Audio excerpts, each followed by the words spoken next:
NATO کا بڑا اہم اجلاس جرمنی میں اس وقت جاری ہے اور مجھے پتہ ہے کہ بہت چیزیں ایسی ہیں جس میں پاکستانی فوج جو ہے وہ ریاست کے کہنے پہ، حکومت کے کہنے پہ، ملکی انٹرسٹ میں بہت سے کام کرتی ہے. وہ معاملہ ریکارڈ ایک کا ہو یا کوئی بھی بڑے معاملات ہیں، میں یہاں اس کو لانا نہیں چاہ رہا اس وقت، لیکن یہ ایف اے ٹیف کے اندر مجھے پتہ ہے کہ فوج کا بڑا رول ہے پاکستان کو پازیٹیو کروانے میں، ایفرٹس جو کی جا رہی ہیں. تھوڑا لوگوں کو بتائیں گے کہ کیا وہ آپ رول اس پہ پلے کر رہے ہیں؟ جی، میں اس میں صرف اپنے آپ کو اپنے کامنٹس کو ذرا محدود رکھوں گا. میں جو ابھی سیشن ہو رہا ہے اس کے بارے میں کوئی کامنٹ نہیں کرنا چاہوں گا. آئی ول جسٹ اپرائز یو کہ اس میں ہمارا ایز این انسٹیٹیوشن کیا اس میں کنٹریبیوشن رہی ہے. آئی ایم شیور آپ کو پتہ ہے کہ پاکستان کو گرے لسٹ میں ڈالنے کے لیے بھی کیا اقدامات کیے، اور دین ہمارے جو ہمسایہ ملک ہیں ہندوستان، ان کی طرف سے بہت لابنگ کی گئی کہ پاکستان کو کسی طریقے سے بلیک لسٹ کر دیا جائے، اور انہیں بڑے اعلان اس چیز کے اوپر کامنٹس بھی دیے، اسٹیٹمنٹس بھی دیے انہوں نے. تو 2019 میں گورنمنٹ کی ریکویسٹ پہ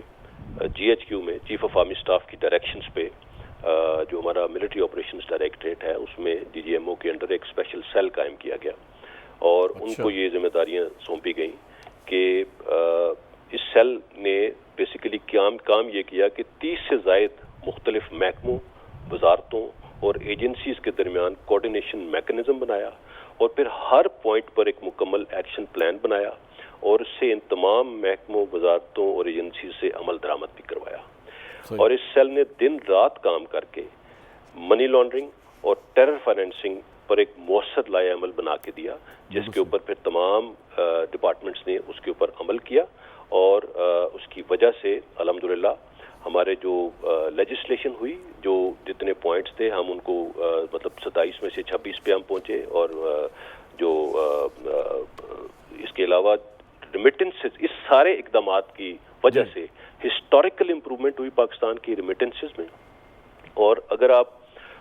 اس کو منی لانڈرنگ کی کانٹیکس میں دیکھیں، جو وہ لاز انیکٹ ہوئے، اس کی وجہ سے، ان لاز کی افیکٹو ہونے کی وجہ سے 58 بلین روپیز پاکستان نے ریکور کیے ہیں اس مد میں. سو یہ سارا کچھ چیف آف آرمی اسٹاف کی ڈائریکٹ سپرویژن میں under the D G M O یہ کام ہوا، اور جس سے یہ سارے میکنزم کو فعال بنایا اور گاٹ دا تھنگس موونگ، تاکہ وقت پہ اور ایک کم وقت میں الحمدللہ we have been able to come this far. بالکل صحیح.